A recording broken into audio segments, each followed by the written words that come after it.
ത്രിവർണ്ണ പതാക നമ്മളിവിടെ എല്ലാ സമരത്തിലും കയ്യിലേന്തുന്ന ത്രിവർണ്ണ പതാക, നമ്മൾ അഭിമാനപൂർവം നടുക്ക് അശോക ചക്രമുള്ള നമ്മുടെ ത്രിവർണ്ണ പതാക, അതിനെയും സംഘപരിവാർ എതിർക്കുന്നു. എന്താ കാര്യം? അതിനകത്ത് 3 കളറുണ്ട്, കാവിയല്ല, അതുകൊണ്ട് എതിർക്കുന്നു.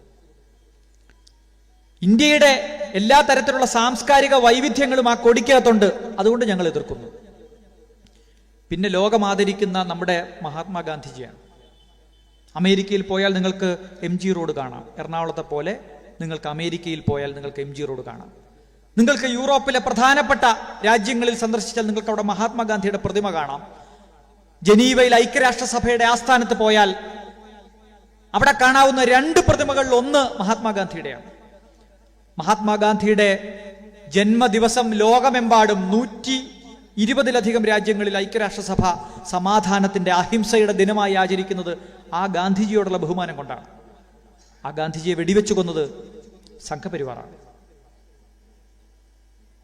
ഗോഡ്സെ എന്നത് ഒരു തോക്കായിരുന്നില്ല. ഗോഡ്സെ എന്നത് VD സവർക്കർ എന്ന തോക്കിൽ നിന്ന് പോയ ഒരു വെറും ഉണ്ട മാത്രമായിരുന്നു എന്ന് കഴിഞ്ഞ മാസം പ്രസിദ്ധീകരിച്ച ഒരു മലയാള പുസ്തകത്തിൽ അതിമനോഹരമായ ഒരു രാഷ്ട്രീയ വാക്യം ഞാൻ വായിച്ചു. PN ഗോപികൃഷ്ണന്റെ പുസ്തകത്തിൽ. സത്യമല്ലേ? കപൂർ കമ്മീഷൻ മുമ്പാകെ ഗോഡ്സെ കൊടുത്ത മൊഴികൾ, കേസിന്റെ വിചാരണ മൊഴികൾ മുഴുവൻ പരിശോധിച്ചിരുന്നപ്പോൾ പുസ്തക രൂപത്തിൽ ലഭ്യമാണ്. വായിച്ചു നോക്കുമ്പോൾ നമ്മൾ ഞെട്ടും. നമ്മളൊക്കെ തെറ്റിദ്ധരിച്ചതുപോലെ, പലരും തെറ്റിദ്ധരിച്ചിരിക്കുന്നത് പോലെ, മഹാത്മാഗാന്ധിയെ കൊന്നത് പാകിസ്ഥാൻ രൂപീകരിച്ചതിന് ശേഷം 55 ലക്ഷം രൂപ വാക്ക് കൊടുത്തത് പറഞ്ഞു കൊടുക്കണം എന്ന് വാശി പിടിച്ചതിന്റെ പേരിലോ നിരാഹാരം കിടന്നതിന്റെ പേരിലോ അല്ല. ഗോഡ്സെ പറയുന്നുണ്ട് എങ്ങനെയാ കൊന്നതെന്ന്. ഈ രാജ്യത്തെ ഹിന്ദുക്കളെ സംഘടിപ്പിച്ച് മറ്റ് മതസ്ഥർക്കെതിരെ ആയുധമെടുക്കാൻ പ്രേരിപ്പിക്കാൻ ഹിംസാത്മകമായ ഒരു ഹിന്ദുത്വ രാജ്യം കെട്ടിപ്പടുക്കാൻ ശ്രമിച്ചപ്പോൾ അഹിംസ കുത്തിവെച്ച് ആ ഹിന്ദുത്വത്തെ തകർത്തത് മഹാത്മാഗാന്ധിയാണ്. മഹാത്മാഗാന്ധിയാണ് ഹിന്ദുക്കളെ അഹിംസാവാദികളാക്കിയത്. ഇതാണ് ഗാന്ധിക്കെതിരായി ഗോഡ്സെ പറയുന്ന ഒന്നാമത്തെ കുറ്റം. ആ ഗോഡ്സെയും ആപ്തയും കൂടി ഗാന്ധിയെ കൊല്ലാൻ വേണ്ടി തോക്കുവെടുത്തു പോയി. ഒരു ജനുവരി 30-ന് വെടിവെച്ച് കൊല്ലുന്നു. അതിന് 8 ദിവസം മുമ്പ് കൊല്ലാൻ തീരുമാനിച്ചു ഒരു ക്ഷേത്രത്തിൽ വെച്ച്. നടന്നില്ല, കാരണം കയ്യിലുള്ള തോക്ക് മതിയാവുമായിരുന്നില്ല. പ്ലാനിങ് പോരായിരുന്നു. ബോംബെയിൽ പോയി VD സവർക്കറിനെ കണ്ടു. സവർക്കറിന്റെ അനുഗ്രഹാശിസുകളോടുകൂടി പുതിയ തോക്കുമായി ഗാന്ധിയെ കൊല്ലാൻ വന്നു. ഗാന്ധിയെ കൊന്നു. VD സവർക്കർ പ്രതിയായി ഗാന്ധി കൊലക്കേസിൽ. നിങ്ങൾ ആലോചിച്ച് നോക്കണം.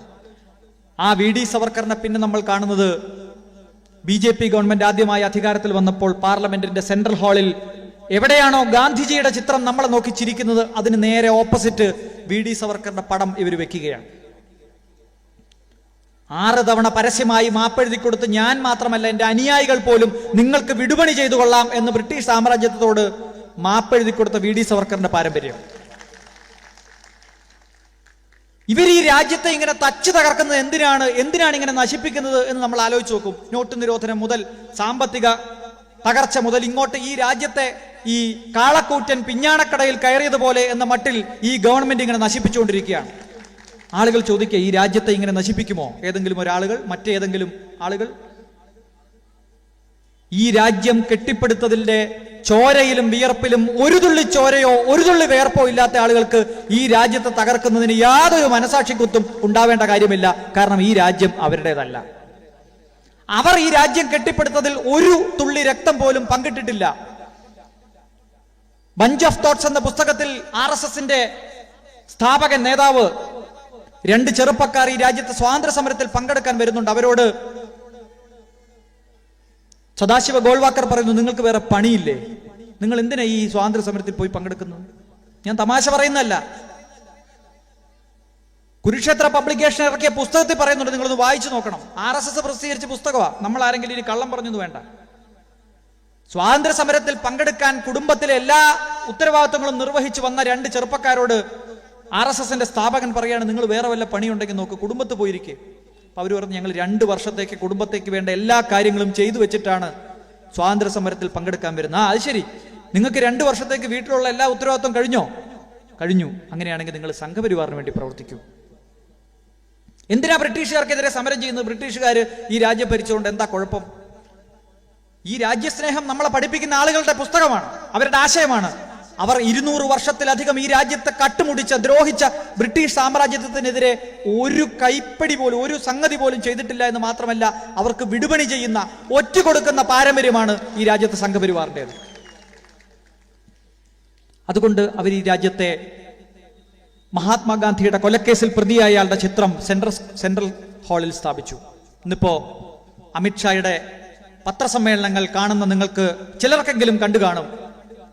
അമിത്ഷായുടെയും നരേന്ദ്രമോദിയുടെയും ഓഫീസിൽ പോയിട്ടുള്ള MP-മാർ ഇവിടെ പല വേദികളിലും പ്രസംഗിച്ചിട്ടുണ്ട്. ഗാന്ധിയോടൊപ്പം സവർക്കറുടെ പടവും അവരുടെ മുറികളിലുണ്ട്. ഗോഡ്സെയുടെ പടം എപ്പോൾ കയറും എന്ന് നോക്കിയാൽ മതി. ഗാന്ധിയുടെ ഫോട്ടോ വെച്ച് അതിലേക്ക് നിറയൊഴിക്കുന്ന ചിത്രം നമ്മളിപ്പോഴും കണ്ടുകൊണ്ടിരിക്കുകയാണ്.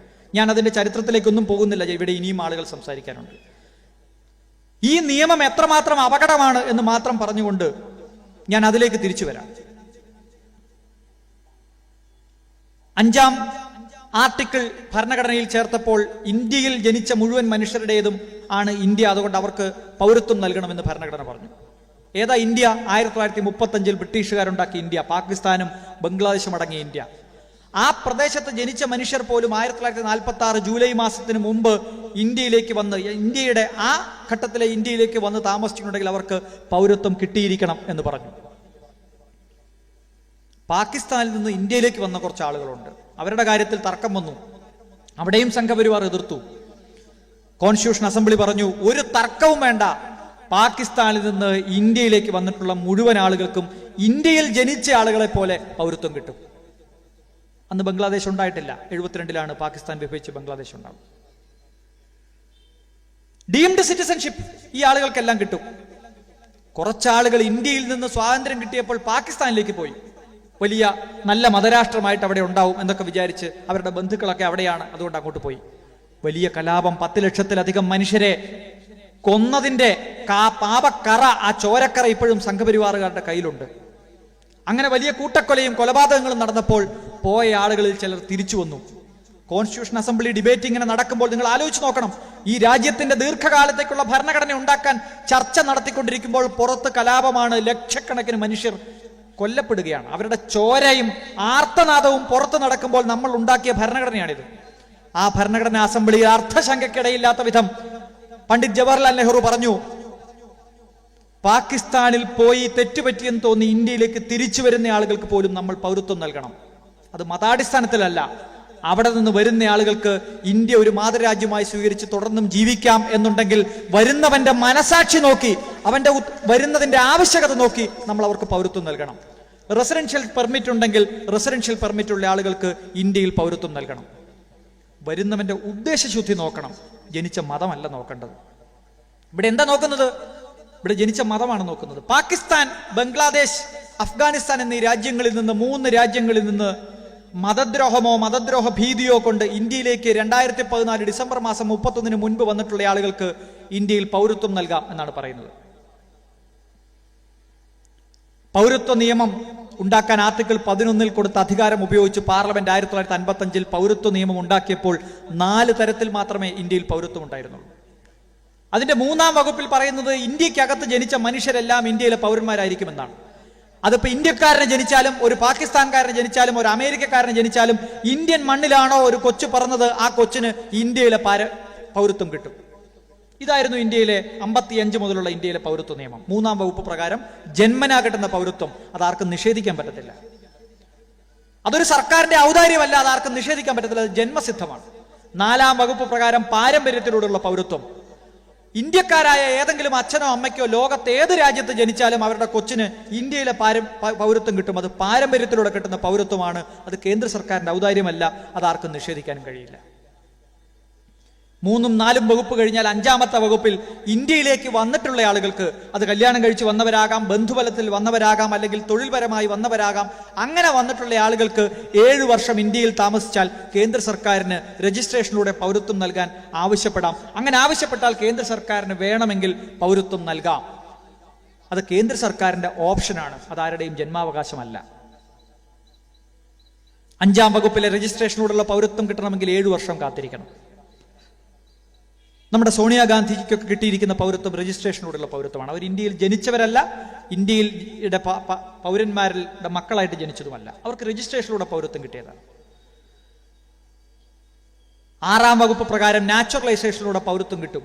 11 വർഷം ഇന്ത്യയിൽ താമസിച്ചാൽ ഏത് വിദേശിയാണെങ്കിലും തുടർന്ന് അങ്ങോട്ട് ഇന്ത്യയിലാണ് കഴിയാൻ പോകുന്നത്, എനിക്ക് പൗരത്വം വേണമെന്ന് പറഞ്ഞ് അപേക്ഷ കൊടുത്താൽ കേന്ദ്ര സർക്കാരിന് വേണമെങ്കിൽ പൗരത്വം കൊടുക്കാം.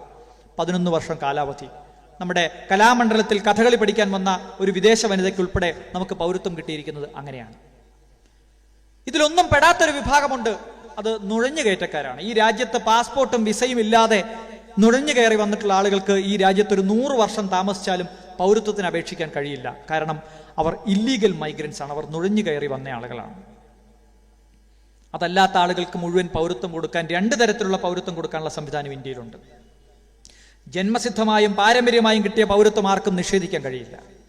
രജിസ്ട്രേഷനിലൂടെയും നാച്ചുറലൈസേഷനിലൂടെയും കിട്ടിയ പൗരത്വം വേണമെങ്കിൽ 9-ാം വകുപ്പ് പ്രകാരം റദ്ദ് ചെയ്യാനുള്ള അധികാരം കേന്ദ്ര സർക്കാരിനുണ്ട്. എന്നാൽ നുഴഞ്ഞു കയറി വന്ന ആളുകൾക്ക് ഈ രാജ്യത്ത് പൗരത്വം കൊടുക്കാൻ പറ്റില്ല. BJP ഗവൺമെന്റ് 2003 വാജ്പേയി ഗവൺമെന്റ് അധികാരത്തിൽ വന്നപ്പോൾ ആദ്യം ചെയ്തത് 3-ാം വകുപ്പിൽ ഒരു ഭേദഗതി കൊണ്ടുവന്നു. ആ ഭേദഗതി പറയുന്നത് ഇന്ത്യയിൽ ജനിക്കുന്ന ആളുകൾക്കെല്ലാം പൗരത്വം കിട്ടില്ല.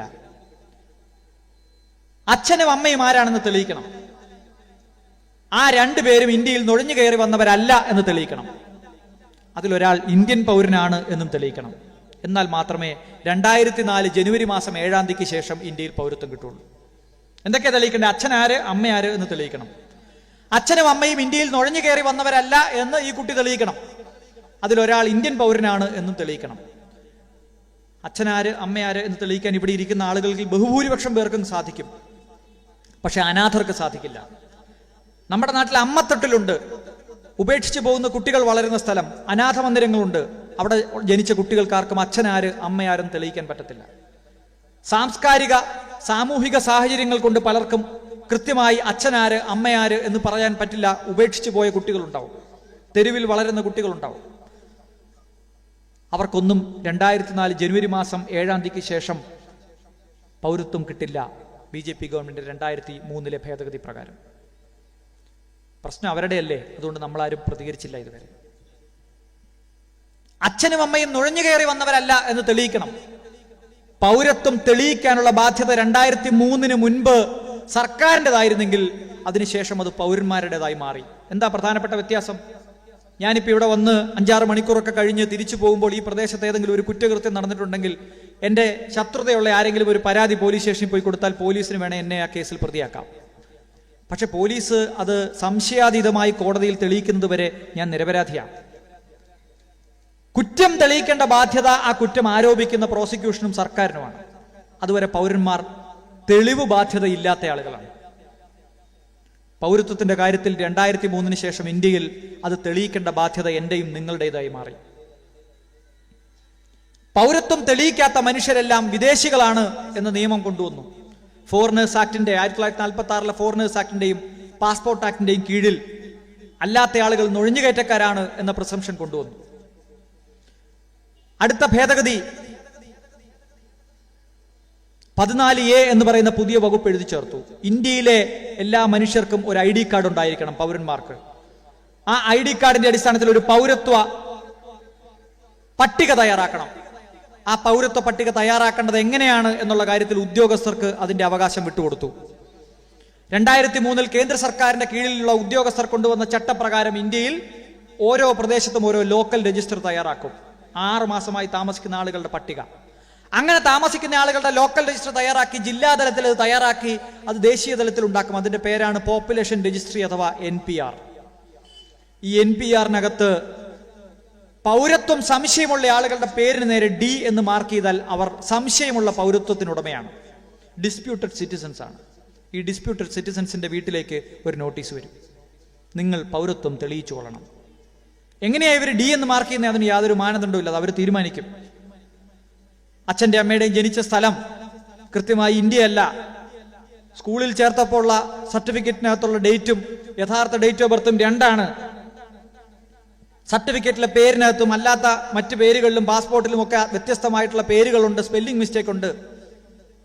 ഏത് കുറ്റവുമാകാം, ഉദ്യോഗസ്ഥർക്ക് നിങ്ങൾ ഇന്ത്യൻ പൗരനല്ല എന്ന് തോന്നിയാൽ പേരിന് നേരെ ഡി എന്ന് മാർക്ക് ചെയ്താൽ ഡിസ്പ്യൂട്ടഡ് സിറ്റിസൻസ് ആയി തെളിയിക്കേണ്ട ബാധ്യത എന്റെയും നിങ്ങളുടെയുമായി. തീർന്നില്ല. ആർക്കും ഇയാൾ ഒരു ഇന്ത്യൻ പൗരനാകാൻ പാടില്ല എന്ന് പറഞ്ഞ് പരാതി കൊടുക്കാം. നമ്മുടെ നാട്ടിലൊക്കെ ആമ്പിള്ളേരും പെമ്പിള്ളേരും മതം മാറി ഒളിച്ചോടി പോയാൽ 30 ദിവസം നോട്ടീസ് ഇട്ട് മാത്രമേ കല്യാണം കഴിക്കാൻ പറ്റുള്ളൂ സ്പെഷ്യൽ മാരേജ് ആക്ട് പ്രകാരം. അപ്പോൾ ഈ ഓഫീസിന് മുമ്പിൽ ഒരു ബോർഡ് ഇടും, ആർക്കെങ്കിലും ഇവർ കല്യാണം കഴിക്കുന്നതിൽ എതിർപ്പുണ്ടോ പരാതിയുണ്ടോ എന്നൊക്കെ ചോദിക്കും. അങ്ങനെ എല്ലാ പരാതിയും കൊടുക്കാൻ പറ്റില്ല. ഇവർ തമ്മിൽ ഒരു പ്രൊഹിബിറ്റഡ് ഡിഗ്രി ഓഫ് റിലേഷൻഷിപ്പ്, ഏതെങ്കിലും ഒരു അച്ഛൻ്റെയോ അമ്മയുടെയോ മക്കളാണോ, അല്ലെ അടുത്ത ബന്ധുക്കളുടെ മക്കളാണോ, അല്ലെങ്കിൽ നേരത്തെ ഇവരിൽ ആരെങ്കിലും ഒരാൾ കല്യാണം കഴിച്ചത് മറച്ചു വെച്ചാണ് ഈ കല്യാണം നടത്തുന്നത് തുടങ്ങിയ 2 or 3 എതിർപ്പുകൾ മാത്രമേ പറയാൻ പറ്റുകയുള്ളൂ. ഇതങ്ങനെയല്ല. പൗരൻ, ഇയാൾക്ക് പൗരത്വം കൊടുക്കാൻ പാടില്ല എന്ന് ഏത് കാരണം വെച്ച് വേണമെങ്കിലും ആർക്ക് വേണമെങ്കിലും പരാതിപ്പെടാം. ഇപ്പം ഞാനാണ് പട്ടികയിൽപ്പെടുന്നെങ്കിൽ എന്നോട് വിരോധമുള്ള സകല മനുഷ്യർക്കും എനിക്കെതിരായി പരാതിപ്പെടാം.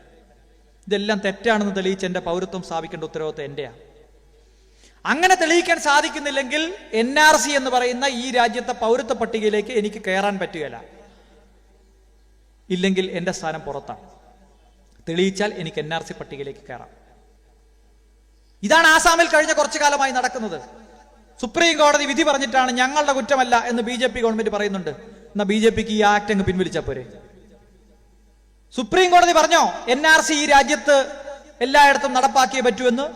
ആസാമിൽ NRC നടപ്പാക്കാൻ സുപ്രീം കോടതിയിൽ ഒരാൾ കേസ് പോയി. ഈ രാജ്യത്തുള്ള നിയമം നടപ്പാക്കണമെന്ന് സുപ്രീം കോടതി പറഞ്ഞു. അതിലെന്താ തെറ്റ്? നിങ്ങൾക്ക് ഈ നിയമത്തോട് വിയോജിപ്പുണ്ടെങ്കിൽ അത് നടപ്പാക്കുന്നതിൽ എന്താ കുഴപ്പം? ഈ രാജ്യത്ത് പൗരത്വ പട്ടിക ഉണ്ടാക്കുന്നതിന് ഒരാളും എതിരല്ല. ആരാ എതിരുള്ളത്? ഈ രാജ്യത്ത് പൗരത്വ പട്ടിക ഉണ്ടാക്കുന്നതിന് ഉണ്ടാക്കട്ടെ. തെളിയിക്കാനുള്ള ബാധ്യത പൗരന്മാരുടെ തലയിൽ വെച്ചു കൊടുക്കുമ്പോൾ ഏത് രേഖ പ്രകാരമാണ് പൗരത്വം തെളിയിക്കേണ്ടത് എന്നെങ്കിലും പറയാനുള്ള മിനിമം ബാധ്യത കേന്ദ്ര സർക്കാരിനുണ്ട്. നമ്മളിവിടെ ഇരിക്കുന്ന മുഴുവൻ ആളുകളും ഒരു ബസ്സിലെ യാത്രക്കാരാണെന്ന് നിങ്ങൾ വിചാരിച്ചാണ്. ഞാനും നിങ്ങളും ബസ് തുടങ്ങിയപ്പോൾ മുതൽ നമ്മൾ ഈ ബസ്സിനകത്തുണ്ട്. കുറച്ച് കഴിഞ്ഞപ്പോൾ ഒരു ചെക്കർ കയറുകയാണ്. എന്നിട്ട് പറയാണ് ടിക്കറ്റ് ഇല്ലാത്ത മുസ്ലിങ്ങളൊക്കെ പുറത്തു പോകണം. എങ്കിലും പോളിംഗ് ബൂത്തിലേക്ക് പോകുമ്പോൾ വോട്ടേഴ്സ് ID കാർഡോ അല്ലെങ്കിൽ രേഖകളോ ഇല്ലെങ്കിൽ തിരിച്ചു പോകാൻ പറയും. സിനിമാ താരങ്ങൾ ഉൾപ്പെടെ തിരിച്ചു പോയ സന്ദർഭമുണ്ട്. തെളിവ് ബാധ്യത അവിടെ പൗരന്റെയാണ്. പക്ഷേ അത് തെളിയിക്കുന്നതിന് മുമ്പ് വോട്ടർമാർക്കെല്ലാം വോട്ടേഴ്സ് ID കാർഡ് കൊടുത്തിട്ട് ആ പ്രോസസ്സ് കംപ്ലീറ്റ് ചെയ്തിട്ടാണ് നിങ്ങളോട് വോട്ടേഴ്സ് ID കാർഡ് ചോദിക്കുന്നത്. ഡ്രൈവിംഗ് അറിയാവുന്ന മുഴുവൻ ആളുകൾക്കും ഡ്രൈവിംഗ് ലൈസൻസ് കൊടുക്കുന്ന ഒരു പ്രോസസ്സ് ഈ നാട്ടിലുണ്ട്.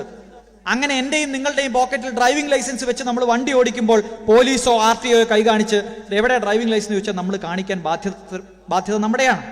തെളിവ് ബാധ്യത നമ്മുടെയാണ്. കാരണം ആദ്യം നമ്മളിത് പോക്കറ്റിൽ മേടിച്ച് വെച്ചിട്ടുണ്ട്. പൗരത്വം തെളിയിക്കാനുള്ള രേഖ എന്റെയും നിങ്ങളുടെയും വീടുകളിൽ എത്തിച്ചതിന് ശേഷമാണോ എന്നോടും നിങ്ങളോടും പൗരത്വം തെളിയിക്കാൻ പറയുന്നത്? അല്ല. ഈ ബസ്സിൽ ചെക്കർ മാത്രമേ കയറിയിട്ടുള്ളൂ, കണ്ടക്ടർ കയറിയിട്ടില്ല. പക്ഷേ ടിക്കറ്റ് എടുക്കാത്ത ആര് പുറത്തു പോകണം എന്ന കാര്യത്തിൽ ചെക്കർ തീരുമാനമെടുത്തു കഴിഞ്ഞു. കളി തുടങ്ങുന്നതിന് മുമ്പ് ചുമപ്പ് കാർഡ് ആരെ കാണിക്കണം എന്നിവർ തീരുമാനിച്ചു കഴിഞ്ഞു. ഈ രാജ്യത്തെ വർഗീയമായി വിഭജിക്കുന്ന, മതാടിസ്ഥാനത്തിൽ വിഭജിക്കുന്ന, അതിന്റെ അടിസ്ഥാനത്തിൽ പൗരത്വം തീരുമാനിക്കുന്ന നിയമ ഭേദഗതിയിലേക്ക് ഇവർ വന്നത് ഘട്ടം ഘട്ടമായിട്ടാണ്. 2003 ഭേദഗതികളെല്ലാം ചെയ്തു. NPR ഈ രാജ്യത്ത് നടപ്പായി. ഗവൺമെന്റിന്റെ സബ്സിഡികൾ മിസ്യൂസ് ചെയ്യപ്പെടുന്നില്ല എന്ന് തീരുമാനിക്കാൻ വേണ്ടി കൊണ്ടുവന്ന ആധാർ ഇവർ NPR-മായി ലിങ്ക് ചെയ്തു. NPR-ന്റെയും ആധാറിന്റെയും ഡേറ്റാബേസ് ഒന്നാണ് എന്ന് 2015 മുതൽ പറയുന്ന ആളുകൾ തെറ്റാണ് പറയുന്നത് എന്ന് പറഞ്ഞുകൊണ്ടിരുന്നത് ഇപ്പൊ പൊളിഞ്ഞു. കഴിഞ്ഞ മാസം ആധാറിന് നേതൃത്വം നൽകുന്ന ആളുകൾ തന്നെ പറഞ്ഞു NPR-ന്റെയും ആധാറിന്റെയും ഡാറ്റാബേസ് ഒന്നാണ്. എന്താ ചെയ്യുന്നത്? പൗരത്വവുമായി ഒരു ബന്ധവുമില്ലാതെ തയ്യാറാക്കപ്പെട്ട ഒരു പ്രോസസ്സിൽ നിന്ന് ഡാറ്റ സ്വീകരിച്ച് പൗരന്മാരുടെ വിവരങ്ങൾ ശേഖരിച്ചു വെച്ചത് സ്വീകരിച്ച് അത് പൗരത്വ നിയമത്തിന് വേണ്ടി ഉപയോഗിക്കുകയാണ്. കേന്ദ്ര സർക്കാർ സുപ്രീം കോടതിയിൽ വാദിച്ചപ്പോൾ രാജീവ് ധവാൻ ഉൾപ്പെടെയുള്ള സീനിയർ അഭിഭാഷകർ പറഞ്ഞു ഈ ഡാറ്റ പ്രൊട്ടക്റ്റഡ് അല്ല, ഇത് സംരക്ഷിക്കപ്പെടണം. ഈ വിവരങ്ങൾ പൗരന്മാർ കൊടുത്തിരിക്കുന്നത് മറ്റു ഉദ്ദേശങ്ങൾക്കാണ്, ഈ രാജ്യത്ത് ചില നല്ല കാര്യങ്ങൾ വരട്ടെ എന്ന് വിചാരിച്ചിട്ടാണ്, അത് തെറ്റായി ഉപയോഗിക്കാൻ പാടില്ല, ഡാറ്റ പ്രൊട്ടക്ട് ചെയ്യണം എന്ന് പറഞ്ഞപ്പോൾ അതിന് മറുപടിയായി സീനിയർ അഭിഭാഷകൻ കേന്ദ്ര സർക്കാരിനെ പ്രതിനിധീകരിക്കുന്ന KK വേണുഗോപാൽ അദ്ദേഹം പറഞ്ഞത് ഈ ഡാറ്റ പ്രൊട്ടക്ട് ചെയ്യാൻ വേണ്ടി ഞങ്ങൾ വലിയ മതിൽ പണിതിട്ടുണ്ട് എന്നാണ്. ആ ആധാറിൽ കിട്ടിയ ഡാറ്റാബേസ് ഇവർ NPR-ന് വേണ്ടി ഉപയോഗിക്കുകയാണ്.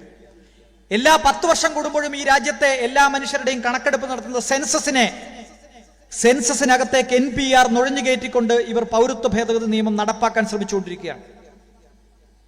2015 ഈ BJP ഗവൺമെന്റ് അധികാരത്തിൽ വന്നപ്പോൾ ഇവർ ആദ്യത്തെ ഭേദഗതി കൊണ്ടുവന്നു പാസ്പോർട്ട് നിയമത്തിൽ. പാകിസ്ഥാൻ, ബംഗ്ലാദേശ് എന്നീ രാജ്യങ്ങളിൽ നിന്ന് അഭയാർത്ഥികളായി ഇന്ത്യയിലേക്ക് ആളുകൾ വരുന്നുണ്ട്. അവിടെ ആ രാജ്യങ്ങൾക്കൊക്കെ മതമുണ്ട് ഔദ്യോഗികമായിട്ട്. ആ ഔദ്യോഗിക മതമുള്ള ഭരണഘടനയിലുള്ള രാജ്യങ്ങൾ അവിടുത്തെ ന്യൂനപക്ഷങ്ങളെ പീഡിപ്പിക്കുന്നു. അതുകൊണ്ട് കുറെ ആളുകൾ 2014 ഡിസംബർ 31 മുമ്പ് ഇന്ത്യയിലേക്ക് വന്നിട്ടുണ്ട്. അതുകൊണ്ട് പാസ്പോർട്ട് നിയമത്തിന്റെയും ഫോറിനേഴ്സ് നിയമത്തിന്റെയും ശിക്ഷകളിൽ നിന്ന് അവരെ വിടുതൽ ചെയ്യുന്നു എന്ന് 2015 സെപ്റ്റംബർ മാസം 7-ാം തീയതി ഒരു ഭേദഗതി കൊണ്ടുവന്നു. എന്താ ഏറ്റവും ലളിതമായി ചോദിച്ചാൽ 2014 ഡിസംബർ മാസം 30-ാം തീയതി പാകിസ്ഥാനിൽ നിന്നോ ബംഗ്ലാദേശിൽ നിന്നോ ഒരു രാമനും ഒരു ജോസഫും ഒരു മുഹമ്മദും ഇന്ത്യയിലേക്ക് വരുന്നു, പാസ്പോർട്ടും വിസയും ഇല്ലാതെ, അവിടെ ജീവിക്കാൻ പറ്റാതെ. അതിർത്തിയിൽ വെച്ച് പട്ടാളം പിടിക്കുന്നു, അവരെ പോലീസിനെ ഏൽപ്പിക്കുന്നു, അവർ ജയിലിലാവുന്നു. 2015 ജനുവരി മാസം 1-ാം തീയതി മുതൽ അവർ ജയിലില്ല, 3 പേരും. എന്താ കാര്യം? പാസ്പോർട്ടും ഇല്ല, വിസയും ഇല്ല, നുഴഞ്ഞു കയറി വന്നവരാ. 8 മാസം കഴിഞ്ഞ് സെപ്റ്റംബർ മാസം 8-ാം തീയതി രാവിലെ രാമനും ജോസഫിനും തന്റെ മതം തെളിയിച്ചാൽ ജയിലിൽ നിന്ന് പുറത്തു പോവാം.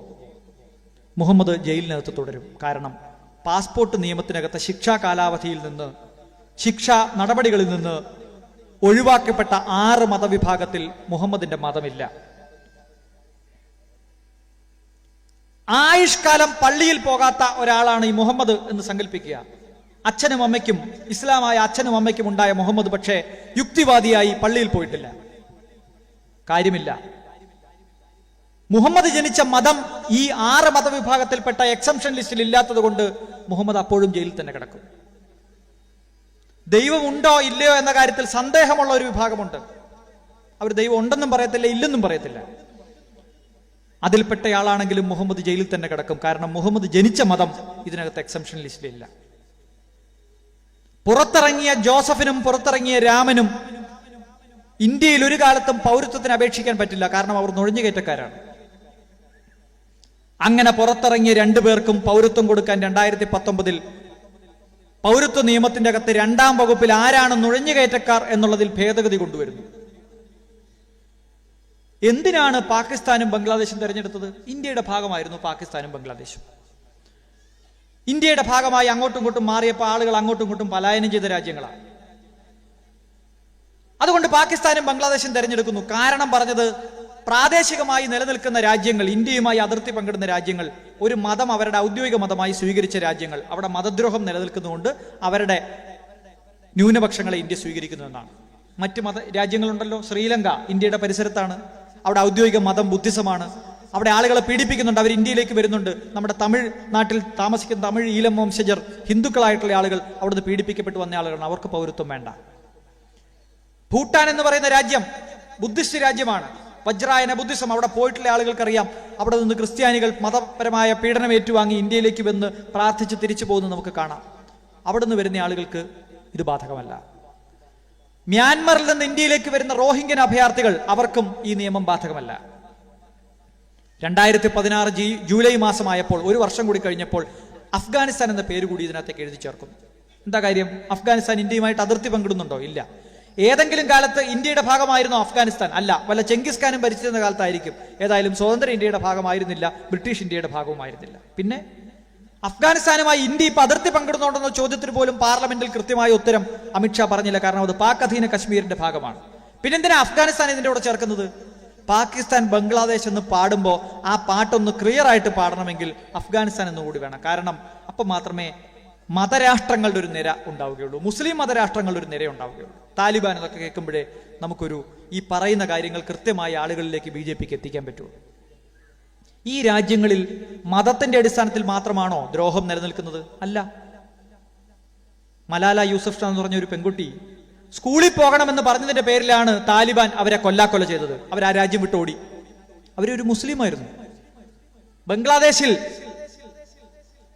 ലജ്ജ എന്ന നോവൽ എഴുതിയതിന്റെ പേരിൽ തസ്ലിമ നസ്റിന് അപകടപ്പെട്ടു, അവരുടെ ജീവൻ ഭീഷണിയായി.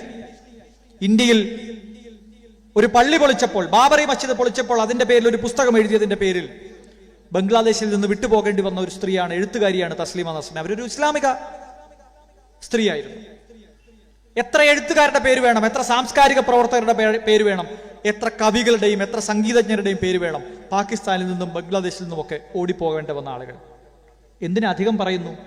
രാവിലെ തന്റെ സുഹൃത്തായിട്ടുള്ള ശ്രീലങ്കൻ പ്രധാനമന്ത്രിയെ കാണാൻ വേണ്ടി പോയ പാകിസ്ഥാൻ പ്രധാനമന്ത്രി പിറ്റേ ദിവസം തിരിച്ചു വരുമ്പോൾ കാണുന്നത് തന്റെ പ്രധാനമന്ത്രി കസേരയിൽ പട്ടാളം ഇരുന്ന് ഭരിക്കുന്നതാണ്. പ്രധാനമന്ത്രിയെ ജയിലിലേക്ക് അയച്ചു. അതാണ് പാകിസ്ഥാനിൽ നിലനിൽക്കുന്ന ജനാധിപത്യം. ആ സ്ഥലത്തെ ദ്രോഹത്തെ പറ്റിയാണ് ഇവർ നമ്മളോട് പറയുന്നത്.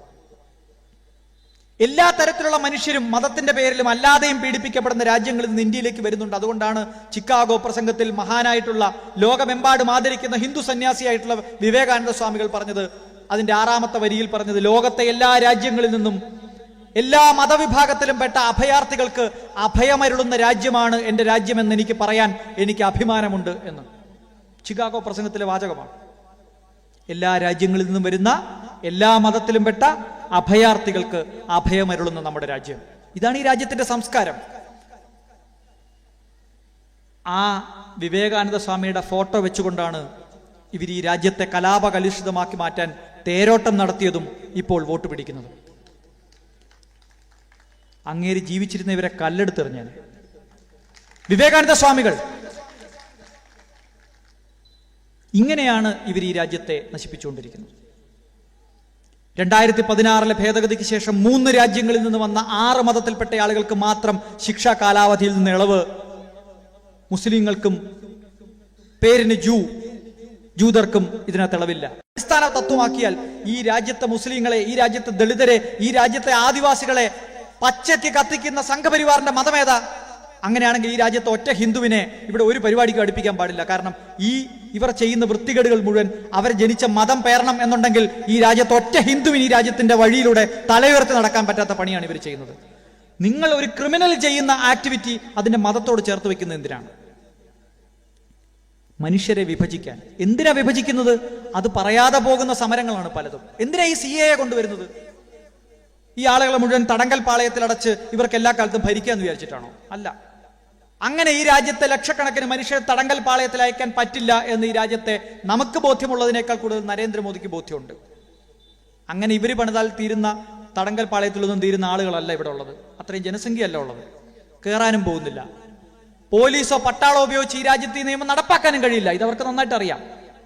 പുതിയ കാലത്ത് ആളുകളെ അടിമയാക്കി മാറ്റുന്നതിന് പോലീസിന്റെയും പട്ടാളത്തിന്റെയും ഒന്നും ആവശ്യമില്ല.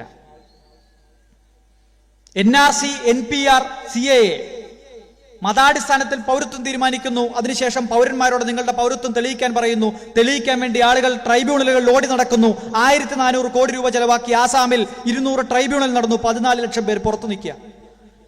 നുഴഞ്ഞു കയറി വന്ന ചിതലുകളാണ്, മുസ്ലിങ്ങളാണ്, ബംഗ്ലാദേശിൽ നിന്ന് നുഴഞ്ഞു കയറി രാജ്യത്തെ നശിപ്പിക്കാൻ വന്നവരാണ് എന്ന് ആസാമിൽ പ്രചരിപ്പിച്ച ആളുകൾ ലിസ്റ്റ് വന്നപ്പോൾ ഞെട്ടി. ഒരു മുസ്ലിമിന് 2 ഹിന്ദു ഈ ലിസ്റ്റിനകത്ത് പെട്ടുപോയി. ആ 12 ലക്ഷത്തോളം ആളുകൾക്ക് പൗരത്വം കൊടുക്കാൻ ഇവർ തട്ടിക്കൂട്ടി അപ്പം ചുട്ടെടുക്കുന്ന പോലെ പാർലമെന്റിൽ ചർച്ചയില്ലാതെ ഒരു നിയമം ഉണ്ടാക്കി.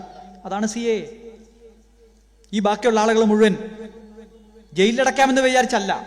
എങ്ങനെയാണ് ഈ രാജ്യത്തെ പ്രധാനപ്പെട്ട ആളുകളെ കൈപ്പിടിയിലൊതുക്കി കൺട്രോൾ ചെയ്യുന്നത് എന്ന് നരേന്ദ്രമോദി തെളിയിച്ചുകൊണ്ടിരിക്കുകയാണ്. നവംബർ 8 വൈകുന്നേരം ഇതുപോലെ 8 മണിക്ക് കൊലച്ചിരി ചിരിച്ചുകൊണ്ട് രാജ്യത്തോട് പറഞ്ഞു, നോട്ട് നിരോധിച്ചിരിക്കുന്നു, നിങ്ങളുടെ പോക്കറ്റിലുള്ള 500 1000 സ്വാഹ. ഇവിടെ ചിരിച്ചത് പോരാതെ സിംഗപ്പൂരിൽ പോയി പ്രസംഗിച്ചു കൊലച്ചിരി ചിരിച്ചു. പലരും വീടുകളിൽ കല്യാണം നടത്താൻ വേണ്ടി പണം കൈവശം വെച്ചിരിക്കുന്ന ആളുകളുടെയൊക്കെ കാര്യം കട്ടപ്പുകയായി എന്ന് പറഞ്ഞ് പുള്ളി ചിരിച്ചു. കൊലച്ചിരി നിങ്ങൾക്ക് ഓർമ്മയില്ലേ? വിദേശ രാജ്യത്ത് പോയി ചിരിക്കുകയാണ്. ഞാൻ നോട്ട് നിരോധനം നടപ്പാക്കി. നമ്മുടെ നാട്ടിലെ പല ആളുകളും തെറ്റിദ്ധരിച്ചു, കള്ളപ്പണം സത്യത്തിൽ ഇതുകൊണ്ട് നന്നാവും. തോമസ് ഐസക് വരെ പരസ്യമായി പിന്തുണച്ചു. ഞാൻ പറയുന്നത് സാമ്പത്തിക ശാസ്ത്രം അറിയാവുന്ന ഒരാൾ എന്നുള്ള നിലയ്ക്കാണ്. പലരും വിചാരിച്ചു നമ്മുടെ നാട്ടിലൊക്കെ ഈ സ്ഥലം കച്ചവടാക്കുമ്പോൾ കള്ളപ്പണം പൂഴ്ത്തി വെക്കുന്ന പണമൊക്കെ പുറത്തു വരുമല്ലോ, പെട്രോളിന് 50 രൂപയാകുമെന്ന് പറഞ്ഞ മഹാന്മാരൊക്കെ ഇവിടെയുണ്ട്. പക്ഷെ കേന്ദ്ര സർക്കാർ നിയോഗിച്ച ഡോക്ടർ മൻമോഹൻ സിംഗ് എന്ന സാമ്പത്തിക വിദഗ്ധൻ നിയോഗിച്ച 2 കമ്മിറ്റികളുടെ റിപ്പോർട്ട് കേന്ദ്ര സർക്കാരിന് മുമ്പിലുണ്ട്. ഈ രാജ്യത്തെ കള്ളപ്പണത്തിന്റെ 90% ഇലക്ട്രോണിക് ഫോമിലാണ്, അത് നോട്ടിന്റെ രൂപത്തിലല്ല. അതുകൊണ്ടാണ് നോട്ട് നിരോധനം കഴിഞ്ഞ് 1 മാസത്തിനകം അമിത്ഷായുടെ മകൻ ഉൾപ്പെട്ട കമ്പനി 5000 കോടി രൂപ ഈ രാജ്യത്ത് നിന്ന് കടത്തിയത്. അതെങ്ങനെയാ? പുതിയ നോട്ടിന്റെ രൂപത്തിലാണോ? അല്ല, ഇലക്ട്രോണിക് ഫോമിലാണ് കടത്തിയത്. ഇതെല്ലാം അറിയാമായിരുന്നിട്ടും RBI എന്ന് പറയുന്ന റിസർവ് ബാങ്ക് ഓഫ് ഇന്ത്യ എന്ന് പറയുന്ന ഭരണഘടനാ സ്ഥാപനത്തെ തച്ചു തകർത്ത് അതിന്റെ തീരുമാനമെടുക്കൽ പ്രക്രിയയെ നശിപ്പിച്ച് അവരിൽ അടിച്ചേൽപ്പിക്കുകയായിരുന്നു നോട്ട് നിരോധനം. എന്തിനാ? ഒറ്റ കാര്യമേ ഉള്ളൂ, ഈ രാജ്യം മുഴുവൻ ഭരിക്കുന്നത് ഞാനാണ് എന്ന് ഈ രാജ്യത്തെ ബോധ്യപ്പെടുത്താൻ. അധികാരം എൻ്റെ കയ്യിലാണ് എന്നൊറ്റ ദിവസം കൊണ്ട് ആളുകൾക്ക് മനസ്സിലായി. സെൻട്രലൈസേഷൻ ഓഫ് പവർ അഥവാ അധികാര കേന്ദ്രീകരണം എന്ന് പറയുന്നത് ഫാസിസത്തിന്റെ ഒന്നാമത്തെ ചുവടുപടിയാണ് എന്ന് ജർമ്മനിയിലേക്ക് നോക്കിയാൽ നിങ്ങൾക്ക് കാണാം. എൻ്റെ കയ്യിലാണ് അധികാരം. അതിനെതിരെ നിൽക്കുന്ന ജഡ്ജിമാരെ കൊല്ലുക. ജസ്റ്റിസ് ലോയയുടെ മരണത്തിന്റെ കഥ നമുക്ക് മുമ്പിലുണ്ട്. സമയം കുറവുകൊണ്ട് ഞാൻ പറയുന്നില്ല. അല്ലാത്ത ആളുകളെ ഇല്ലാതാക്കുക. ഓരോ ഭരണഘടനാ സ്ഥാപനങ്ങളെ ഘട്ടം ഘട്ടമായി ഇല്ലാതാക്കുക. CBIയെ തകർക്കുക, ജുഡീഷ്യറിയെ തകർക്കുക, ഇലക്ഷൻ കമ്മീഷനെ നോക്കുകുത്തിയാക്കുക. ഇത്തരത്തിൽ ഓരോ ഭരണഘടനാ സ്ഥാപനങ്ങളെ ഇഞ്ചിഞ്ചായി തകർക്കുക. അധികാര കേന്ദ്രീകരണം. സംസ്ഥാനങ്ങൾ ഫെഡറൽ സ്ട്രക്ചറിലാണ് ഇന്ത്യ പ്രവർത്തിക്കുന്നത്. അതാണ് ഇന്ത്യയുടെ മഹത്വം. സംസ്ഥാനങ്ങൾക്ക് സ്വന്തം ഭരണം നടപ്പാക്കാൻ വേണ്ടി, അധികാരം നടപ്പാക്കാൻ വേണ്ടി പണം വേണം. അതിന് നികുതിയുണ്ട്. ആ നികുതികൾ മുഴുവൻ കേന്ദ്ര സർക്കാരിന്റെ ഔദാര്യമാക്കി മാറ്റുന്ന GST ഭരണഘടനാ ഭേദഗതി ചെയ്ത് കൊണ്ടുവരിക. GSTയും പിന്തുണച്ച ആളുകളുണ്ട്. എനിക്ക് ശേഷം സംസാരിക്കാൻ വരുന്നവർ തന്നെ വ്യത്യസ്തമായ രാഷ്ട്രീയ അഭിപ്രായമുള്ളവരായിരിക്കും. പക്ഷെ ഞാൻ പറയുന്നത് GST കൊണ്ടുവന്നതിന്റെ പിന്നിൽ ഈ രാജ്യത്തെ സംസ്ഥാനങ്ങളുടെ സ്വയം പര്യാപ്തത തകർക്കുക എന്ന ഉദ്ദേശമുണ്ട്. തീർന്നില്ല. NPR-നെയും ആധാറിനെയും ലിങ്ക് ചെയ്യുക വഴി ഇന്ത്യയിലെ എല്ലാ ബാങ്ക് അക്കൗണ്ടുകളെയും ആധാറുമായി ഓൾറെഡി ലിങ്ക് ചെയ്തതുകൊണ്ട് കേന്ദ്ര സർക്കാരിന് കാര്യങ്ങൾ വളരെ എളുപ്പമാണ്. ഇപ്പോൾ ഏറ്റവും കൂടുതൽ ശബ്ദിച്ചിരുന്ന 2 മാധ്യമങ്ങൾ, ഏഷ്യാനെറ്റ് ന്യൂസും മീഡിയ വണ്ണും, ഇന്നലെ നിന്ന നിപ്പിൽ 48 മണിക്കൂർ നേരത്തേക്ക് ആവിയായിപ്പോയി. മുട്ടിലിഴയുകയാണ് മറ്റ് മാധ്യമങ്ങൾ.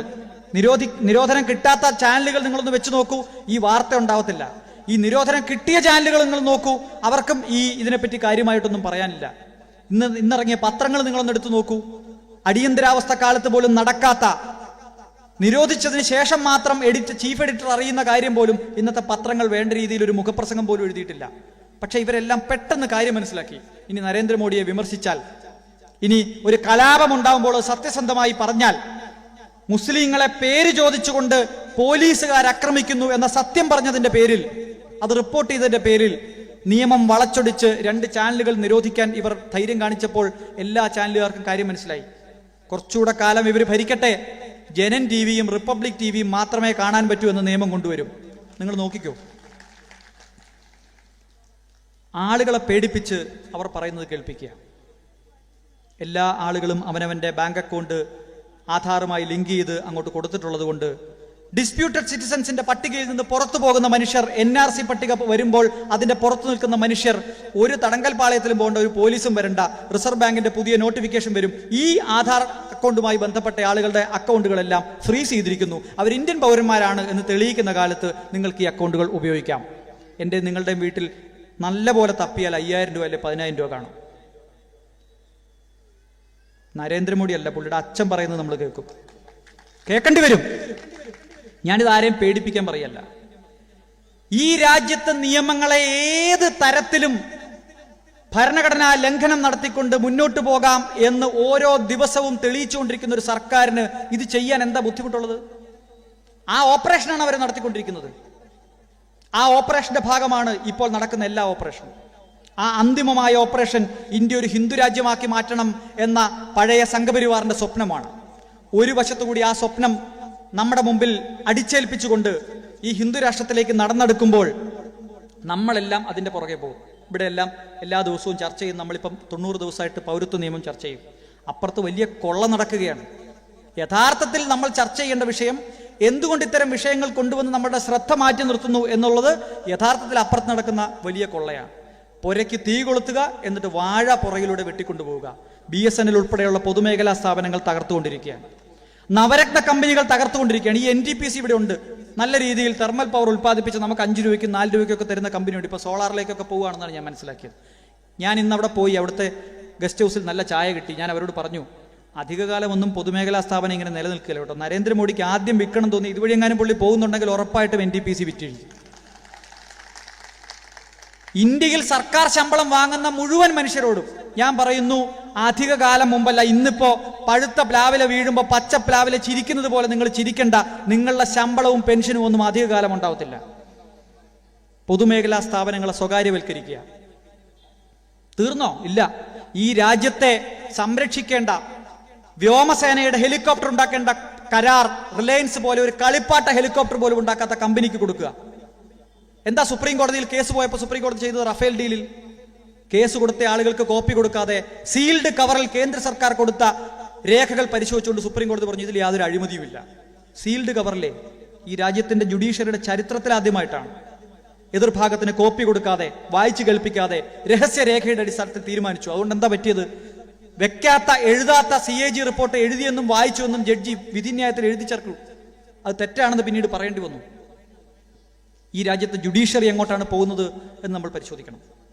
ഏതായാലും റിലയൻസ് ഉണ്ടാക്കാൻ പോകുന്ന ഹെലികോപ്റ്ററിലാണ് ഈ നമ്മുടെ പട്ടാളക്കാർ യുദ്ധത്തിന് പോകുന്നത്. സൂക്ഷിച്ചു പോകണം, എത്ര കാലം ഓടുമെന്ന് പറയാൻ പറ്റില്ല. നമ്മൾ ഈ ചർച്ച സജീവമായി നടക്കുന്ന ജനുവരി മാസം നിങ്ങളൊരു പത്രത്തിൽ ഒരു കുഞ്ഞു വാർത്ത നിങ്ങൾ എത്ര പേര് ശ്രദ്ധിച്ചു എന്ന് എനിക്കറിയില്ല. 23,000 കോടി രൂപയ്ക്ക് ഇന്ത്യയുടെ നാവികസേനയുടെ കപ്പൽ, യുദ്ധക്കപ്പലും മുങ്ങിക്കപ്പലും ഉണ്ടാക്കാനുള്ള കരാർ റിലയൻസിന് കൊടുക്കുന്നു. ശ്രദ്ധിച്ചോന്നറിയില്ല. ഈ പൗരത്വത്തിന്റെ തിരക്കിനിടയിൽ സംഭവിച്ച കാര്യമാണ്. ഞാനൊരു കാർട്ടൂൺ കണ്ടു. ആ കാർട്ടൂൺ ഇങ്ങനെയാണ്. അംബാനിയോട് ഒരു പത്രക്കാരൻ ചോദിക്കുകയാണ്, നിങ്ങൾക്ക് ഈ കപ്പലൊക്കെ ഉണ്ടാക്കാൻ അറിയാമോ? നിങ്ങൾ എങ്ങനെയാണ് ഈ കരാർ കിട്ടി കപ്പൽ ഉണ്ടാക്കാൻ പോകുന്നത്? അപ്പൊ അംബാനി പറയുന്നു, ഞങ്ങളൊരു വലിയ കപ്പൽ ആദ്യം ഉണ്ടാക്കും, അത് കടലിൽ കൊണ്ടുപോയി ഇടും, അത് പൊങ്ങിക്കിടന്നാൽ യുദ്ധക്കപ്പൽ, മുങ്ങിപ്പോയാൽ മുങ്ങിക്കപ്പൽ, ഞങ്ങളത് സർക്കാരിന് കൊടുക്കും. ഇത്ര പോലും പ്രായോഗികമായ ജ്ഞാനമില്ലാത്ത ഇന്നലത്തെ മഴയ്ക്ക് മുളച്ച കൂണുകളെ പോലെ മുളച്ച കമ്പനികൾക്ക് ഈ രാജ്യത്തിന്റെ സുപ്രധാനമായ തീരുമാനങ്ങൾ, കരാറുകൾ കൊടുക്കുകയാണ്. ഇനി ഇവരുടെ നിയമം നോക്കിയാലോ? കാർഗിലിൽ പാകിസ്ഥാനെതിരെ വെടിയുണ്ടകൾ പായിച്ച ഇന്ത്യയുടെ പട്ടാളക്കാർ പൗരത്വം തെളിയിക്കാൻ പറ്റാതെ പൗരത്വ പട്ടികയ്ക്ക് പുറത്തു നിൽക്കുക. വീരജവാന്മാർ. കാർഗിലിൽ എന്താ സംഭവിച്ചത്? കാർഗിലിൽ വെടിയേറ്റ് മരിച്ച പാവപ്പെട്ട പട്ടാളക്കാരുടെ വീടുകളിലേക്ക് ശവം, അവരുടെ മരിച്ചു വീണ ശവശരീരം കൊണ്ടുപോകാൻ വേണ്ടി ശവപ്പെട്ടി ഓർഡർ ചെയ്തപ്പോൾ അതിനകത്ത് അഴിമതി നടത്തി BJP. വീടുകളിലേക്ക് എത്തിയ കർണാടകയിലും കേരളത്തിലുമുള്ള പല പട്ടാളക്കാരുടെയും ശവശരീരങ്ങൾ വീടുകളിലേക്ക് എത്തുമ്പോഴേക്കും അഴുകി തുടങ്ങിയിരുന്നു. കാരണം അതിനകത്ത് തണുപ്പ് വേണ്ടത്ര റെഫ്രിജറേഷൻ ഉണ്ടാക്കാൻ പറ്റിയില്ല. കാരണം ക്വാളിറ്റി മോശമായിട്ടുള്ള തകരപ്പെട്ടി ഓർഡർ ചെയ്തു ശവപ്പെട്ടിയിൽ. ആ കണക്ക് പറഞ്ഞ് കാശ് മേടിച്ച അന്നത്തെ BJP ദേശീയ നേതാവിന്റെ ചിത്രം വീഡിയോ സഹിതം നമ്മൾ കണ്ടു. അത് ചർച്ച ചെയ്യാൻ വിളിച്ചു ചേർത്ത പാർലമെന്റിന്റെ പ്രത്യേക സെഷൻ അകത്ത് നടക്കുമ്പോഴാണ് ആദ്യത്തെ പാർലമെന്റ് ആക്രമണം ഈ രാജ്യത്തുണ്ടാവുന്നത്. ആ പാർലമെന്റ് ആക്രമണ കേസിൽ പ്രതിയായി തൂക്കിക്കൊന്ന ആ പ്രതി പോകുന്നതിന് മുമ്പ് മാധ്യമങ്ങളോട് പറഞ്ഞു, എന്നെ പറഞ്ഞയച്ചത് ഒരു പോലീസുകാരനാണ്, ആ പോലീസുകാരനെ പറ്റി അന്വേഷിക്കണം, അതിൽ ഗൂഢാലോചനയിൽ പങ്കുണ്ട്, എനിക്ക് വേറെ പങ്കൊന്നുമില്ല, എനിക്ക് നിവൃത്തിയില്ലാത്തതുകൊണ്ട് ചെയ്തു പോയതാണെന്ന് പറഞ്ഞു. അന്ന് ഈ രാജ്യം ചെവിക്കൊണ്ടില്ല. ആ പോലീസുകാരന് ഈ BJP ഗവൺമെന്റ് വന്നപ്പോൾ കാശ്മീരിൽ ഗവർണർ ഭരണം ഏർപ്പെടുത്തിയപ്പോൾ പ്രത്യേക രാഷ്ട്രപതിയുടെ മെഡൽ കൊടുത്ത് ആദരിച്ചു. പിന്നെ നമ്മൾ കാണുന്നത് അങ്ങേരെ ഈ രാജ്യത്തെ കൊള്ളയടിക്കാൻ വന്ന, ഈ രാജ്യത്തെ കലാപം അഴിച്ചുവിടാൻ വന്ന പാകിസ്ഥാൻ തീവ്രവാദികൾക്കൊപ്പം ഒരു കാറിനകത്താണ്. പാകിസ്ഥാൻ തീവ്രവാദികൾക്കൊപ്പം ഒരു കാറിൽ സഞ്ചരിച്ച ആ പോലീസ് ഉദ്യോഗസ്ഥൻ പോലീസ് കസ്റ്റഡിയിലായി. ഇങ്ങനെയാണ് ഈ രാജ്യത്തെ ഇവർ ദേശഭക്തി പഠിപ്പിച്ചുകൊണ്ടിരിക്കുന്നത്. അതേസമയം തിരിച്ചൊന്നാലോചിച്ച് നോക്കൂ. പാകിസ്ഥാൻ പട്ടാളത്തിന് ചെന്നെത്താൻ പറ്റാത്ത മേഖലകളിൽ കൂലിപ്പട്ടാളത്തെ വെച്ചാണ് അവർ ഓപ്പറേഷൻസ് നടത്തുന്നത്. അതിൽ മുസ്ലിങ്ങൾ മാത്രമല്ല ഉള്ളത്, പല വിഭാഗത്തിൽപ്പെട്ട ആളുകളുമുണ്ട്. ദരിദ്രർ, ഒരു നേരത്തെ ഭക്ഷണത്തിന് വകയില്ലാത്ത ആളുകൾ, പല മതത്തിൽപ്പെട്ട ആളുകൾ കൊല്ലാൻ വിട്ടുകൊടുക്കുകയാണ്. വീട്ടുകാർക്ക് എന്തെങ്കിലും കിട്ടും. കൂലിപ്പട്ടാളമാണ് ഇന്ത്യൻ പട്ടാളക്കാരെ വെടിവെച്ചുകൊണ്ടിരുന്നത്. അങ്ങനെ 2014 മുമ്പ് കാർഗിൽ യുദ്ധത്തിൽ ഇന്ത്യൻ പട്ടാളക്കാരെ വെടിവെച്ചു കൊന്ന ആളുകൾ, മറ്റേതെങ്കിലും മതവിഭാഗത്തിൽപ്പെട്ട ആളുകൾ ഇന്ത്യയിലേക്ക് വന്നിട്ടുണ്ടെങ്കിൽ അവർക്ക് പൗരത്വം കൊടുക്കാം ഈ പുതിയ നിയമപ്രകാരം. കാരണം എന്താ? അവർ ജനിച്ച മതം ക്ലീനാണ്. 2-ാം വകുപ്പിലാണ് ഭേദഗതി കൊണ്ടുവരുന്നത്. ആരാണ് നുഴഞ്ഞുകയറ്റക്കാർ എന്നുള്ള വകുപ്പിലാണ് ഭേദഗതി കൊണ്ടുവരുന്നത്. അല്ലാതെ 5-ാം വകുപ്പിൽ രജിസ്ട്രേഷനിലൂടെ പൗരത്വം കൊടുക്കുമ്പോൾ ഈ രാജ്യത്ത് നിന്ന് വന്ന ആളുകൾക്കൊക്കെ പൗരത്വം കൊടുത്തേക്കാം എന്നല്ല പറഞ്ഞത്. 2-ാം വകുപ്പിൽ ആരാണ് നുഴഞ്ഞുകയറ്റക്കാർ എന്നുള്ള ചോദ്യത്തിന് ഉത്തരം പറയുന്നത്, ഈ രാജ്യത്ത് നുഴഞ്ഞുകയറ്റക്കാർ എന്നാൽ പാസ്പോർട്ടും വിസയും ഇല്ലാതെ വരുന്ന ആളുകളാണ്. എന്നാൽ പാകിസ്ഥാനിൽ നിന്നും ബംഗ്ലാദേശിൽ നിന്നും അഫ്ഗാനിസ്ഥാനിൽ നിന്നും വരുന്ന 6 മതത്തിൽപ്പെട്ട ആളുകൾ ഈ രാജ്യത്ത് നുഴഞ്ഞുകയറ്റക്കാരല്ല. എന്താ കാര്യം? ഈ പരിപാടി കഴിഞ്ഞ് ഞാൻ രാത്രി വീട്ടിലെത്തുമ്പോൾ അമ്മ ഒരുപക്ഷെ ഭക്ഷണം കഴിച്ച് കിടന്ന് ഉറങ്ങിക്കാണും, കുറ്റിയിട്ട് കിടന്ന് ഉറങ്ങിക്കാണും, ഓർത്ത് കാണില്ല എൻ്റെ കയ്യിൽ താക്കോലില്ല എന്നുള്ള കാര്യം. ഞാൻ ചെന്ന് മുട്ടി വിളിക്കും, പല പ്രാവശ്യം വിളിച്ചു നോക്കും. അമ്മ നല്ല ഉറക്കമാണ്, ഭാര്യയും നല്ല ഉറക്കമാണ്. ഞാൻ ശബ്ദം ഉണ്ടാക്കാതെ പുറകിലൂടെ പോയി എൻ്റെ വീടിൻ്റെ പുറകിലെ വാതില് ജനലിനകത്തൂടെ കൈയിട്ട്, അല്ലെങ്കിൽ ജനലൊന്ന് കുത്തിപ്പൊട്ടിച്ച് ആ വാതില് അതിൻ്റെ കുറ്റി തല്ലിപ്പൊട്ടിച്ച് ഞാൻ അകത്ത് കയറും. ഞാൻ കിടന്നുറങ്ങും. എൻ്റെ അമ്മ പിറ്റേ ദിവസം പോലീസ് സ്റ്റേഷനിൽ പോയി പരാതി കൊടുത്താലും പോലീസ് എനിക്കെതിരെ കേസെടുക്കുകയില്ല. കാരണം ഞാൻ തല്ലിപ്പൊട്ടിച്ചത് എൻ്റെ പൂട്ടാണ്. ഞാൻ രാത്രി ഒളിച്ചു കടന്നത് എൻ്റെ വീട്ടിലേക്കാണ്. ഞാൻ അവിടെ നുഴഞ്ഞുകയറ്റക്കാരനല്ല. ഞാൻ കയറുന്ന പോലെ നിങ്ങളൊന്ന് കയറി നോക്കണം, പിറ്റേ ദിവസം പോലീസ് കേസെടുക്കും. പാകിസ്ഥാനിൽ നിന്ന് വരുന്ന ഹിന്ദു എന്നറിയപ്പെടുന്ന സിഖ്, ജൈനൻ, പാഴ്സി, ബുദ്ധൻ തുടങ്ങിയ മറ്റ് മതവിഭാഗങ്ങളും ശബരിമലയുമായി ബന്ധപ്പെട്ട് നമ്മൾ ചർച്ച ചെയ്ത ക്ഷേത്രപ്രവേശന നിയമത്തിന്റെ 2-ാം വകുപ്പിൽ പറയുന്നുണ്ട്, അഹിന്ദുക്കൾക്ക് പ്രവേശനമില്ല എന്ന് ബോർഡ് വെക്കുമ്പോഴും ക്ഷേത്രത്തിനകത്ത് ഹിന്ദുക്കൾക്ക് കയറാവുന്നതുപോലെ സിഖുകാരന് കയറാം, ജൈനന് കയറാം, ബുദ്ധന് കയറാം. അവരെല്ലാം ഹിന്ദുക്കളായി പരിഗണിക്കുന്ന ഒരു രാജ്യത്തെ നിയമമുണ്ട് ഇവിടെ. ആ മതത്തിൽപ്പെട്ട ആളുകൾക്കൊക്കെ പാകിസ്ഥാനിൽ നിന്നും ബംഗ്ലാദേശിൽ നിന്നും അഫ്ഗാനിസ്ഥാനിൽ നിന്നൊക്കെ ഇന്ത്യയിലേക്ക് വരാം, നുഴഞ്ഞു കയറി വരാം, പാസ്പോർട്ട് ഇല്ലാതെ വരാം, വിസ ഇല്ലാതെ വരാം. കാരണം അവർ ഈ രാജ്യത്ത് നുഴഞ്ഞുകയറ്റക്കാരല്ല. ആരാ നുഴഞ്ഞുകയറ്റക്കാർ? മുസ്ലിങ്ങളാണ് നുഴഞ്ഞുകയറ്റക്കാർ. ഈ രാജ്യത്തെ നിയമം എങ്ങനെയെങ്കിലും ഭേദഗതി ചെയ്താൽ പോരാ. ഈ രാജ്യത്തെ ദീർഘകാലത്തേക്ക് മതാടിസ്ഥാനത്തിൽ വിഭജിക്കുന്ന വിഷവിത്തുകൾ ഉണ്ടാക്കാനാണ് ഈ രാജ്യത്തെ ഭേദഗതി ചെയ്യുമ്പോൾ പോലും അവരാലോചിക്കുന്നത്. നിങ്ങൾ നിയമം അറിയാവുന്ന കപിൽ സിബൽ ഉൾപ്പെടെയുള്ള സീനിയർ അഭിഭാഷകർ ആരോട് വേണേൽ ചോദിച്ചു നോക്കിയോളൂ. ഇതിന്റെ 2-ാം വകുപ്പിലെ ഇന്റൻഷൻ ഇതാണ്. ആരാണ് ഇന്ത്യയിലെ നുഴഞ്ഞുകയറ്റക്കാർ, ആരുടേതാണ് ഇന്ത്യ എന്ന നറേഷൻ അവർ ഈ രാജ്യം ഹിന്ദുക്കളുടേതാണെന്ന് പറയാൻ ശ്രമിക്കുകയാണ്. അതിനോടാണ് ഈ രാജ്യത്തെ എല്ലാ മതത്തിലും പെട്ട ആളുകൾ ഒറ്റക്കെട്ടായി സമരം ചെയ്ത് എതിർത്തത്. നമ്മൾ ഡൽഹിയിലെ തെരുവിൽ അതിമനോഹരമായിട്ടുള്ളൊരു കാഴ്ച കണ്ടു. സമരം ചെയ്തുകൊണ്ടിരിക്കുന്ന പിള്ളേര് ബാങ്ക് വിളികൾ കേൾക്കുമ്പോൾ അവിടുത്തെ മുസ്ലിം പെൺകുട്ടികൾ ഉൾപ്പെടെ റോഡിൽ നിസ്കരിക്കാൻ ഇരുന്നു.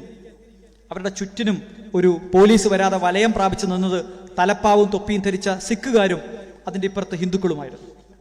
പോലീസുകാർ വരാതെ നോക്കാൻ, ഭക്ഷണം ഉണ്ടാക്കാൻ സമയമില്ലാത്ത ആളുകൾക്ക് സിഖുകാർ വലിയ പാത്രത്തിനകത്ത് അവിടെ പരിസരത്ത് നിന്ന് ഭക്ഷണം ഉണ്ടാക്കി പൊതിഞ്ഞ് ആ സമരക്കാരുടെ കയ്യിൽ കൊടുക്കുന്ന ചിത്രം നമ്മൾ കണ്ടു.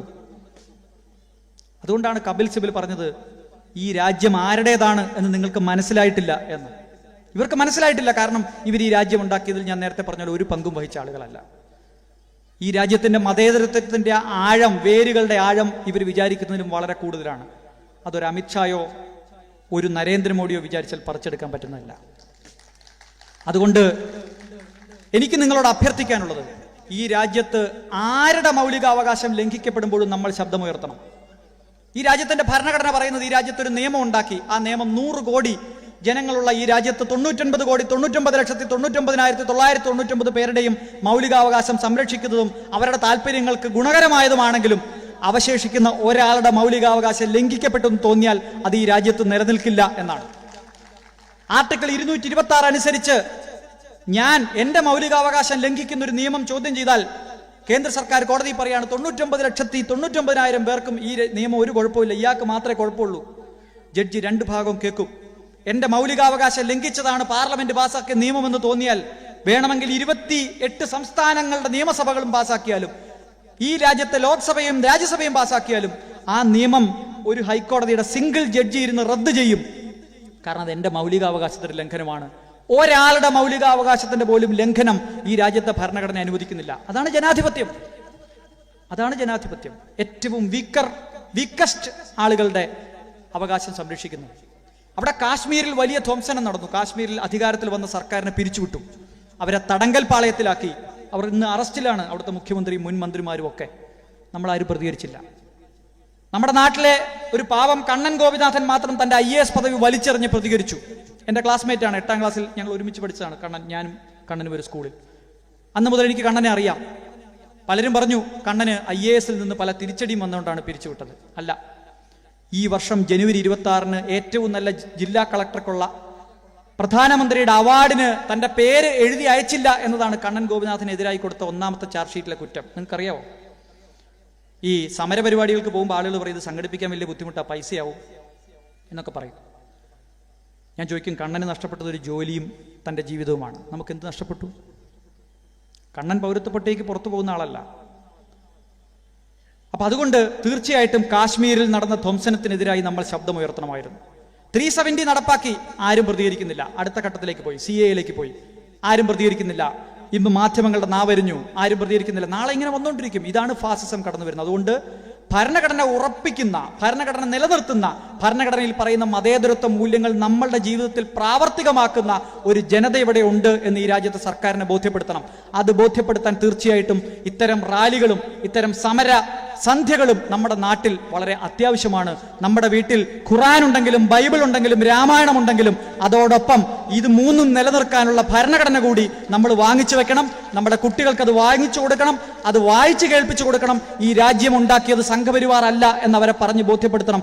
ചരിത്രം അറിയാവുന്ന മക്കളായി നമ്മുടെ മക്കൾ വളരട്ടെ. ഇങ്ങനൊരു പരിപാടി സംഘടിപ്പിച്ചതിന് ഇതിന്റെ ഭാരവാഹികളോട് എല്ലാവരുടെയും പേരിൽ വ്യക്തിപരമായും ഞാൻ നന്ദി രേഖപ്പെടുത്തുന്നത് എൻ്റെ പണിയല്ലെങ്കിൽ പോലും അത് പറഞ്ഞുകൊണ്ട് ഇത്തരം ഭരണഘടനാ സംരക്ഷണ സദസ്സുകൾ രാജ്യത്തെമ്പാടും ഉണ്ടാകട്ടെ എന്ന് പറഞ്ഞുകൊണ്ട് ഈ നിയമം നടപ്പാക്കാൻ കേരളം അനുവദിക്കില്ല, അത് ആര് പറഞ്ഞാലും അനുവദിക്കില്ല എന്ന് ഉറപ്പിച്ച് പറഞ്ഞുകൊണ്ട് ഈ പരിപാടി ഔദ്യോഗികമായി ഉദ്ഘാടനം ചെയ്തതായി പ്രഖ്യാപിക്കുന്നു.